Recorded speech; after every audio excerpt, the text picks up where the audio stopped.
Trump is reacting after Iran responded to a U.S. peace deal, calling it unacceptable. Well, we've had talks, and we've had some good talks before, as you know. And all of a sudden, the next day, they're like, they forgot what happened. There's still nuclear material, enriched uranium that has to be taken out of Iran. There's still enrichment sites that have to be dismantled. As the United States reviewing the proposal sent back from Iran about a more long-term permanent ceasefire, President Trump calling it unacceptable. This is happening right now, today, not a week ago, not a month ago, today. The United States and Iran are in the final hours of what could be the most consequential diplomatic confrontation since the Cuban Missile Crisis, and it is collapsing in real time. 3 U.S. Navy guided missile destroyers transited the Strait of Hormuz on May 7, 2026, under direct Iranian fire, absorbing drone attacks, fast attack boat swarms, and missile strikes simultaneously. Before American forces destroyed the Iranian attackers, and Trump posted on Truth Social, 3 world-class American destroyers just transited very successfully out of the Strait of Hormuz, under fire. Under fire. American warships fighting their way through a strait that a ceasefire was supposed to have already opened. And Trump's response to Iran attacking his destroyers was not a diplomatic note. It was a warning delivered to the entire world in 11 words. You won't have to know if there's no ceasefire. You'll just have to look at one big glow coming out of Iran. One big glow. That is the President of the United States threatening to incinerate a country on the same day his diplomats are negotiating a peace deal with it.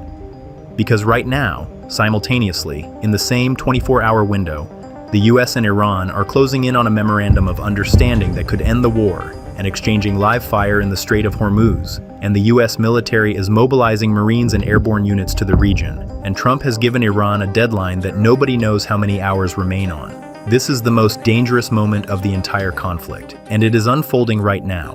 Before we reveal exactly what the one-page memorandum of understanding contains and why Iran called Trump's original 15-point proposal an American wish list before the terms were dramatically watered down, why Trump abandoned his demand for Iran's unconditional surrender and is now accepting a deal that CNN says is notably not where Trump set the bar 2 months ago, what happened when Trump launched Project Freedom, the U.S. Navy mission to escort ships through Hormuz. Iran called it Project Deadlock, and it was paused within 48 hours. Why the ceasefire is simultaneously being described as holding and fragile, while both sides shoot at each other through it. What J.D. Vance and Steve Witkoff were doing in Islamabad, and why the talks collapsed due to what U.S. officials described as an internal divide within the Iranian government, and what Trump threatened when he said he would knock out every single power plant and every single bridge in Iran if the deal is not signed fast. Subscribe right now and hit that bell. Because what is happening between America and Iran right now is not a peace process. It is a high-stakes game of chicken at the edge of a nuclear abyss, with destroyers under fire, a one-page deal on the table, a deadline nobody knows the length of, and a president who called his own military strike a love tap. We connect it right now. Here is what the deal actually contains, and why what Trump is accepting today is nothing like what he demanded on day one. On March 6, 2026, 6 days into the war, Donald Trump posted on social media 4 words that defined his opening position. There will be no deal with Iran except unconditional surrender. Unconditional surrender. That was Trump's bar. And then reality hit. Iran did not surrender. Iran kept firing missiles. Iran kept closing Hormuz. Iran kept the global economy bleeding at $600 million per day in tourism losses, and $120 to $194 billion in Arab GDP destruction. And Trump's poll numbers sank to historic lows. And 2 months later, the deal on the table looks nothing like unconditional surrender. The US and Iran are moving closer to agreement on a short memorandum to end the Iran war, with a one-page plan containing provisions that would declare an end to the war while triggering a 30-day negotiation period on resolving sticking points, including nuclear issues, unfreezing Iranian assets, and future security in the Strait of Hormuz, according to CNN. One page.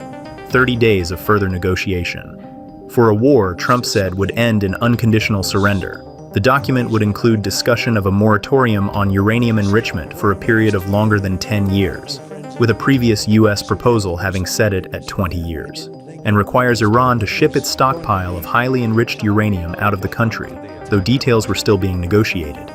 10 years. Down from 20. Down from never. Down from unconditional surrender. Axios confirmed the two sides were getting close to an agreement on a 14-point document under which Iran would halt uranium enrichment for at least 12 years, while the US would lift sanctions and release billions in frozen Iranian assets, and both competing blockades in Hormuz would be removed within 30 days of signing. CNN's political analysis concluded bluntly, Trump is not getting what he initially wanted from this war. And in his apparent anxiousness to end a conflict that has proven more deeply entrenched than he foretold and has sunk his poll numbers to historic lows, Trump seems to have abandoned many of his initial maximalist demands. Abandoned. The president who demanded unconditional surrender is now negotiating a 12-year enrichment pause. That shift is not just diplomatic. It tells you everything about how the war actually went. Here's how the deal got here, and why the timeline of broken deadlines reveals how badly Iran outplayed the opening phase. Trump's original 15-point proposal, delivered to Tehran via Pakistani mediators on March 25th, was comprehensive and maximalist. It called for dismantling nuclear facilities at Natanz, Isfahan, and Fordo, handing over highly enriched uranium to the IAEA, permanently prohibiting nuclear weapons development, limits on missiles, reopening of Hormuz, and restrictions on Iran's support for armed groups, with sanctions relief offered in return. Dismantle, permanently. An anonymous Iranian official told Press TV the response immediately. Iran will end the war when it decides to do so, and when its own conditions are met. Iran rejected it, completely, and issued a 5-point counter-proposal that included war reparations and international recognition of Iranian sovereignty over the Strait of Hormuz. America rejected that, completely. Then the deadline theater began. Trump set a deadline of March 21st for a deal, then March 23rd, then April 7th. Each deadline passed without military action, with Trump citing very good and productive conversations he was having with unnamed Iranian officials, while IRGC-affiliated Fars News reported no negotiations had taken place. No negotiations. While Trump described productive conversations, Iran was watching Trump's deadlines expire and calculating, correctly, that each unenforced deadline weakened America's next one. Trump threatened on April 5th to attack Iran's power plants and bridges if Hormuz was not reopened immediately. The following day, indirect talks in Islamabad produced a proposal for a 45-day ceasefire. Iran declined, calling for a permanent solution. Declined. Iran rejected a 45-day ceasefire and demanded permanence. From a country that had absorbed 15,000 strikes and lost its supreme leader. On April 7th, Trump issued his most dramatic ultimatum yet, posting, "A whole civilization will die tonight, never to be brought back, if Iran did not reach an agreement with the US. A whole civilization. Tonight." Iran did not sign a deal. Tonight came and went. Iran's civilization did not die. And Trump's next threat carried slightly less weight because of it. Here is Project Freedom, and why the mission to escort ships through Hormuz being paused within 48 hours tells you who currently holds the leverage. On Sunday, May 4th, 2026, the U.S. Navy began escorting commercial vessels through the Strait of Hormuz under Operation Project Freedom. By Tuesday afternoon, the operation had been paused. Trump announced the reversal on Truth Social, citing the request of Pakistan and other countries, and great progress towards a complete and final agreement with Iran. 48 hours. The United States launched a naval escort mission through the world's most critical strait, and paused it within 2 days. Iran's Foreign Minister Abbas Araghchi responded to Project Freedom by posting on X that there's no military solution to a political crisis, and calling it Project Deadlock. Project Deadlock. Iran named America's mission, and then America paused the mission. A senior analyst at King's College London told Al Jazeera the reversal reflected a reality Washington had been slow to acknowledge. The balance of deterrence is currently skewed in Iran's favor, and I think this reality is slowly sinking in Washington. Skewed in Iran's favor. That sentence, from a British academic, not an Iranian propaganda outlet, defines the current state of play. Then 3 days later, Iran attacked those same destroyers transiting the same strait.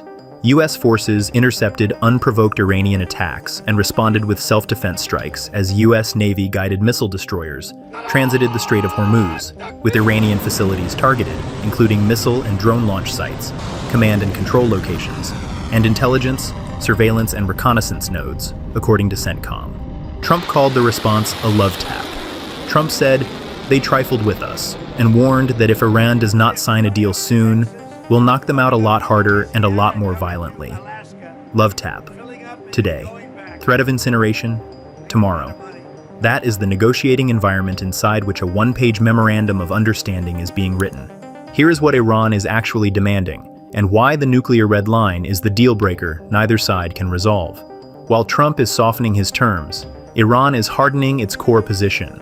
Al Jazeera's reporter in Tehran confirmed Iran has set a very firm red line on the nuclear file, stating the nuclear enrichment program is non-negotiable. Non-negotiable.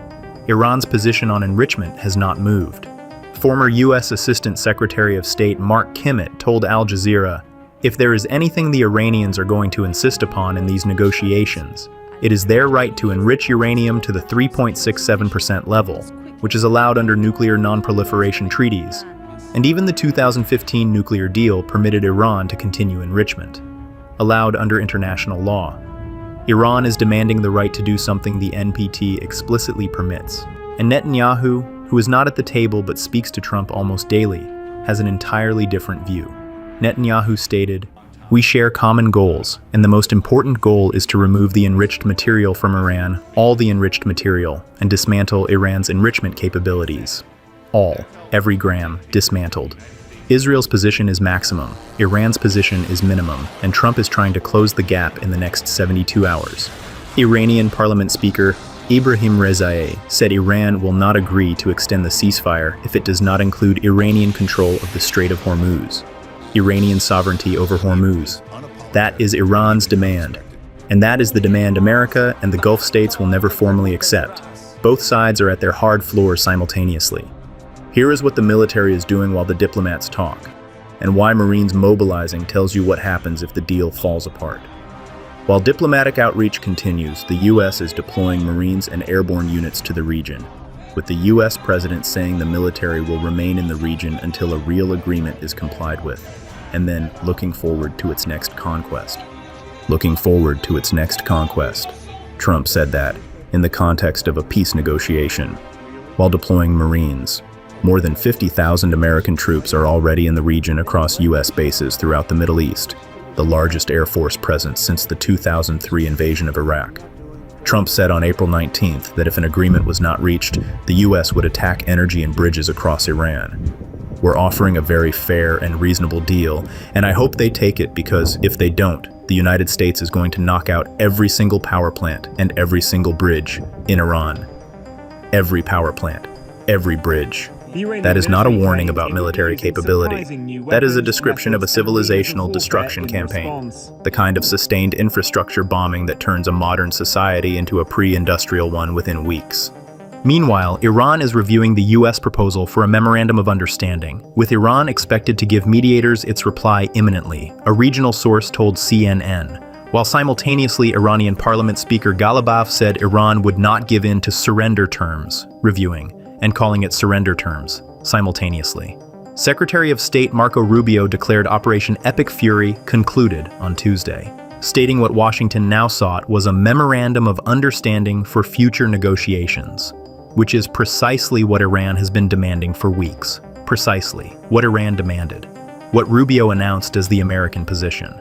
The gap between unconditional surrender on March 6th and memorandum of understanding for future negotiations on May 6th is the distance America traveled in 60 days of war. One thing is absolutely certain.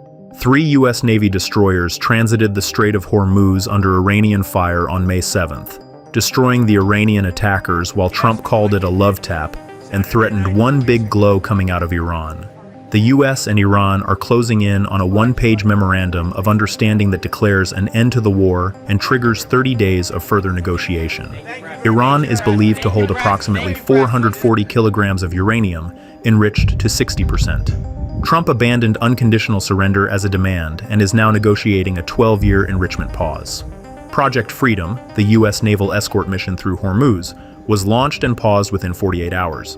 Iran rejected Trump's 15-point proposal, calling it an American wish list, and issued a 5-point counterproposal including war reparations and sovereignty over Hormuz. Trump set deadlines of March 21st, March 23rd, and April 7th, all passed without action. Marines and airborne units are being deployed to the region as diplomats negotiate. J.D. Vance, Steve Witkoff, and Jared Kushner traveled to Islamabad for talks that collapsed due to internal Iranian divisions, and Trump threatened to destroy every power plant and every bridge in Iran if no deal is signed. So here's what happens next. Trump entered this war demanding unconditional surrender and is leaving it, if a deal gets signed, with a 12-year enrichment pause, a one-page memo, and Hormuz still in Iranian hands until 30 days after signing. Iran entered this war absorbing 15,000 strikes, losing its supreme leader, watching its energy infrastructure burn, and enduring $120 to $194 billion in Arab GDP destruction, and is leaving it with its nuclear program intact, its Hormuz leverage preserved, and a demand for war reparations on the table. 3 U.S. destroyers fought through the strait yesterday. A peace deal may be signed tomorrow. The military is mobilizing while the diplomats write, and Trump is simultaneously threatening to create one big glow over Iran and describing the talks as showing great progress. Both things are true at the same time. That is not a peace process. That is the final 48 hours of a war where nobody won what they said they were fighting for. And everybody is trying to declare victory anyway. Stay tuned.